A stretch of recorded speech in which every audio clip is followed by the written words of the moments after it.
بسم اللہ الرحمن الرحیم۔ السلام علیکم۔ یہ ویڈیو ان کے لیے ہے جو قید سے رہائی چاہتے ہیں۔ اب قید سے رہائی کے لیے دو کنڈیشن ہیں۔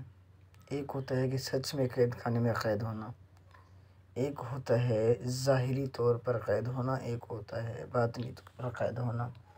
باطنی طور پر قید ہونا ایسے ہے کہ کوئی انسان آپ کو دبا کے رکھتا ہے، آپ کو گھٹن محسوس ہوتی ہے، آپ کو محسوس ہوتا ہے کہ مجھے اس نے قید کر کے رکھا ہے۔ بظاہر تو آپ آزاد ہوتے ہیں لیکن آپ قید ہوتے ہیں۔ تو دونوں کنڈیشنوں میں آپ اس کو پڑھ سکتے ہیں۔ یہ آیت کریمہ قرآن پاک سے ہے۔ قرآن پاک میں اللہ نے شفا ہی شفا رکھا ہے۔ آپ کو بہت فائدہ ہوگا انشاءاللہ۔ قرآن شریف سے آپ کو نقصان نہیں پہنچ سکتا، اور یہ عمل آپ کو باوضو ہو کے پڑھنا ہے۔ طریقہ میں آپ کو بتاتا ہوں۔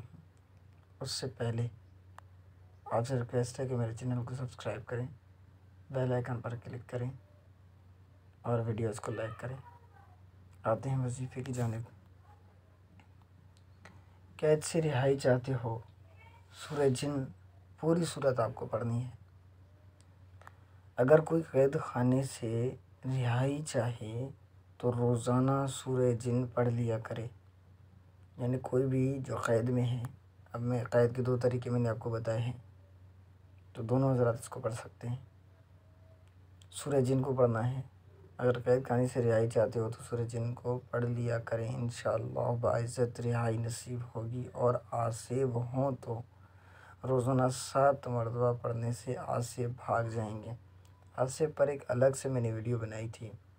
اس میں اب سورہ جن کے دو فائدے ہیں۔ سورہ جن آصیب کے لیے بھی استعمال ہوتا ہے، جو میں نے آپ کو بتا چکا ہوں پہلے بھی۔ دوسرا کہ جو قید سے رہائی چاہتے ہیں ان کے لیے بھی ہے، یعنی اس کے دو فائدے ہیں۔ اگر آپ کے گھر میں آصیب بھی ہیں یا آپ جہاں پر ہیں قید وہاں پر آصیب بھی ہیں، تو ایک تو آصیب بھی چلے جائیں گے۔ بعض اوقات انسان کو شک و شبہات ہوتے ہیں، بہرحال اگر ہیں تو وہ بھی چلے جائیں گے اور رہائی بھی ہو جائے گی۔ انشاءاللہ آپ کو فائدہ ہوگا۔ تو اس طرح کی مزید ویڈیوز کے لیے ہمارے چینل کو سبسکرائب کریں۔ اللہ آپ کو اور مجھے اپنے حفظ و امان میں رکھے۔